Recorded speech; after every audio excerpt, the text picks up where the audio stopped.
नांदेड लोकसभा मतदारसंघामध्ये भाजप खासदाराचा पराभव करत काँग्रेस उमेदवाराने बाजी मारली।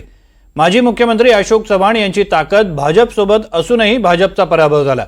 नांदेडमध्ये काँग्रेसच्या वसंत चव्हाण यांचा विजय झाला तर भाजपच्या प्रतापराव चिखलीकरांचा पराभव झाला।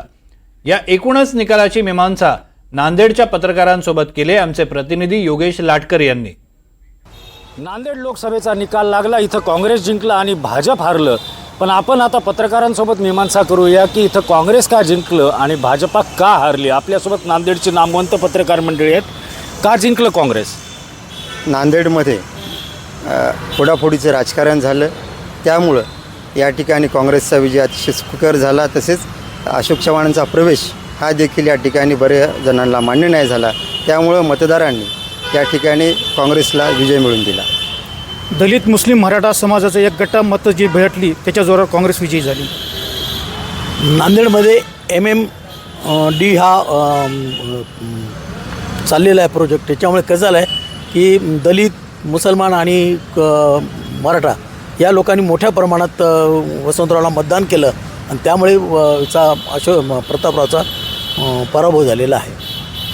नांदेड लोकसभा मतदारसंघातली निवडणूक खरं तर काँग्रेसऐवजी लोकांनीच ती हातात घेतलेली होती।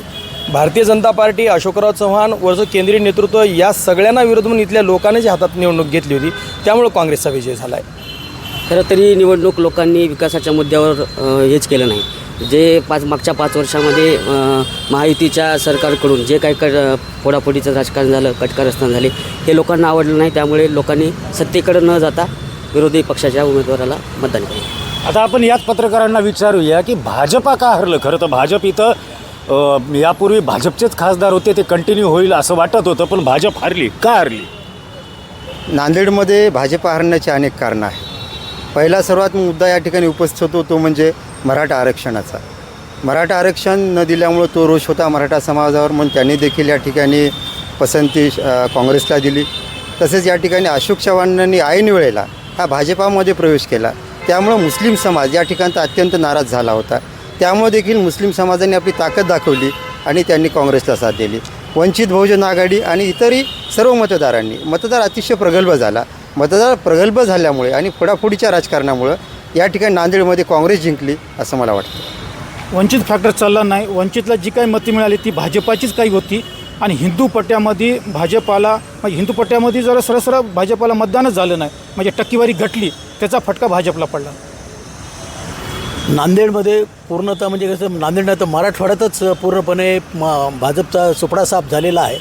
कारण की या सगळ्यात मोठा उपाय म्हणजे मराठा आरक्षणाचा हा मुद्दा फार मोठ्या प्रमाणात गाजला आणि जरागे पाटलांचा जे काही परिणाम नांदेडमध्ये दिसून आला।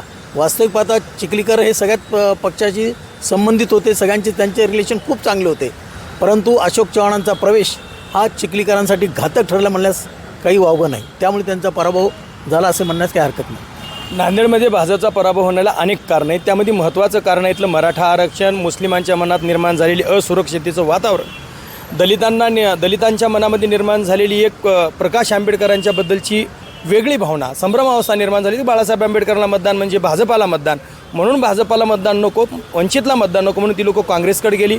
भाजपचा गर्व, अहंकार, आतताईपणा, खोटारडेपणा आणि देशाची झालेली दिशाभूल या सगळ्या कारणांचा परिणाम म्हणून नांदेडमध्ये भाजपाचा पराभव झाला।